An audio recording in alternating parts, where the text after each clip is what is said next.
नमस्कार। हम में से शायद ही कोई ऐसा होगा जो हर रोज यूपीआई इस्तेमाल न करता हो। तो अगर यूपीआई आपकी भी जिंदगी का हिस्सा है, तो ये जानना बहुत जरूरी है कि इसकी दुनिया में कुछ नए नियम और अपडेट्स आए हैं। और सच कहूं तो इन्हें समझना आपके हर ट्रांजैक्शन को सेफ रखने के लिए बेहद जरूरी है। देखिए, बात बिल्कुल सीधी है। अगर थोड़ी सी भी लापरवाही हुई ना, तो पैसा अटक सकता है। तो आज हम इन्हीं नियमों को एकदम आसान भाषा में समझेंगे, ताकि हर पेमेंट बिल्कुल स्मूथ और सेफ रहे। तो आज हम क्या क्या जानने वाले हैं? सबसे पहले बात करेंगे यूपीआई के नए नियमों की, फिर देखेंगे लेन देन की लिमिट्स क्या हैं, और अगर पैसा अटक जाए तो क्या करना है, उसके 4 स्टेप्स जानेंगे, और आखिर में सेफ्टी के कुछ गोल्डन रूल्स पर भी नजर डालेंगे। तो चलिए पहले हिस्से से शुरू करते हैं, यूपीआई के नए नियम। समझते हैं कि ये हाल के अपडेट्स हैं क्या। असल में ये नियम इसलिए लाए गए हैं ताकि लेन देन और हम सब की सुरक्षा और भी ज्यादा मजबूत हो सके। इनमें जो सबसे जरूरी नया नियम है वो तब सामने आता है जब किसी को पहली बार पैसे भेज रहे हों। सुनने में ये एक छोटा सा बदलाव लगता है, पर यकीन मानिए ये बहुत काम का है। इसे कहते हैं न्यू पेई रिस्ट्रिक्शन। मतलब बड़ा सिंपल है। जब भी किसी नई यूपीआई आईडी पर पहली बार पैसे भेजते हैं, तो ज्यादातर बैंक क्या करते हैं कि पहले 24 घंटों के लिए एक छोटी ट्रांजैक्शन लिमिट लगा देते हैं। अब सवाल उठता है, ऐसा क्यों? भाई इसलिए ताकि अगर कोई गलती हो जाए या कोई फ्रॉड की कोशिश हो तो किसी बड़े नुकसान से बचा जा सके। ठीक है, अब आते हैं दूसरे पॉइंट पर, ट्रांजैक्शन लिमिट्स यानी लेन देन की सीमाएं। ये जानना बहुत जरूरी है कि एक दिन में कितना पैसा और कितनी बार भेजा जा सकता है। ज्यादातर बैंकों में यूपीआई से एक दिन में पैसे भेजने की जो आम लिमिट है वो है 1 लाख रुपए। ये एक स्टैंडर्ड लिमिट है जिसके बारे में हम में से ज्यादातर लोग जानते हैं, है ना? लेकिन रुकिए, यहाँ एक ट्विस्ट है। लिमिट सिर्फ पैसों के अमाउंट पर नहीं, बल्कि ट्रांजैक्शंस की गिनती पर भी होती है। जी हाँ, कुछ बैंक एक दिन में 5 या 10 ट्रांजैक्शंस की भी लिमिट लगा देते हैं, और अगर वो गिनती पार हो गई तो पेमेंट फेल हो सकता है। तो अब हमारे सामने 2 तरह की लिमिट्स बिल्कुल साफ है।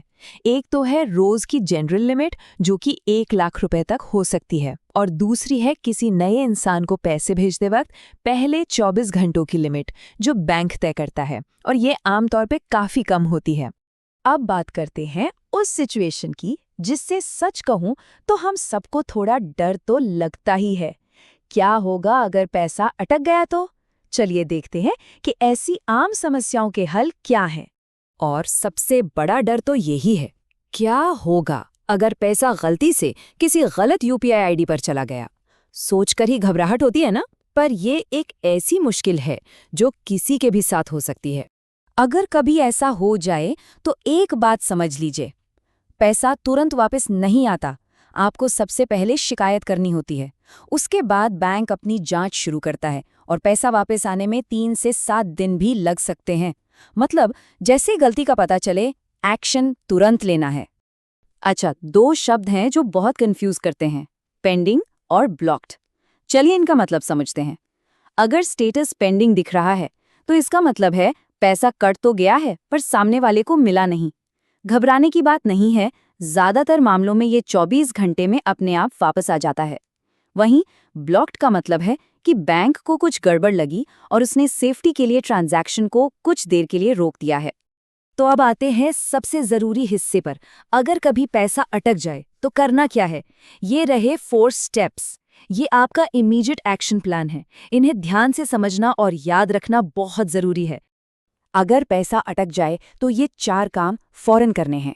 पहला, अपनी ट्रांजैक्शन हिस्ट्री में जाकर फाइनल स्टेटस चेक करिए। दूसरा, तुरंत अपने बैंक के कस्टमर केयर नंबर पर कॉल मिलाइए। तीसरा, अपनी यूपीआई ऐप के अंदर ही शिकायत दर्ज करने का ऑप्शन होता है, उसका इस्तेमाल कीजिए। और चौथा, अगर धोखाधड़ी का जरा सा भी शक हो तो 1 सेकंड की भी देर किए बिना साइबर क्राइम हेल्पलाइन 1930 पर रिपोर्ट कीजिए। और अब हम आ गए हैं अपने आखिरी और शायद सबसे जरूरी हिस्से पर, सेफ्टी के वो सुनहरे नियम जो किसी भी मुश्किल में पड़ने से पहले ही आपको बचा लेंगे। क्योंकि कहते हैं ना, इलाज से बेहतर बचाव है। अगर इन सब में से सिर्फ एक बात याद रखनी हो तो वो ये है, हर पेमेंट करने से ठीक पहले स्क्रीन पर जो नाम दिख रहा है ना, उसे 1 बार नहीं 2 बार जरूर चेक कर लें। अगर नाम सही नहीं है तो ट्रांजैक्शन वहीं रोक दें। ये 1 सेकंड की आदत आपको बहुत बड़ी मुसीबत से बचा सकती है। और अब कुछ चीज़ें जो कभी भी नहीं करनी है। अपना OTP या पिन किसी से भी शेयर मत कीजिए। पैसे भेजते समय कोई भी स्क्रीन शेयरिंग ऐप इस्तेमाल मत कीजिए।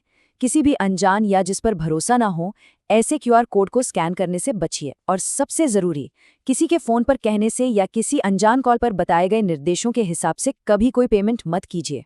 एक बात हमेशा याद रखिए, UPI टेक्नोलॉजी बहुत सेफ है, लेकिन असली सुरक्षा कवच हमारी अपनी सावधानी है। बस एक छोटी सी चूक एक बड़े नुकसान की वजह बन सकती है। तो अगली बार जब भी UPI इस्तेमाल करें तो इन बातों को ज़रूर ध्यान में रखें। स्मार्ट बनिए और सुरक्षित रहिए।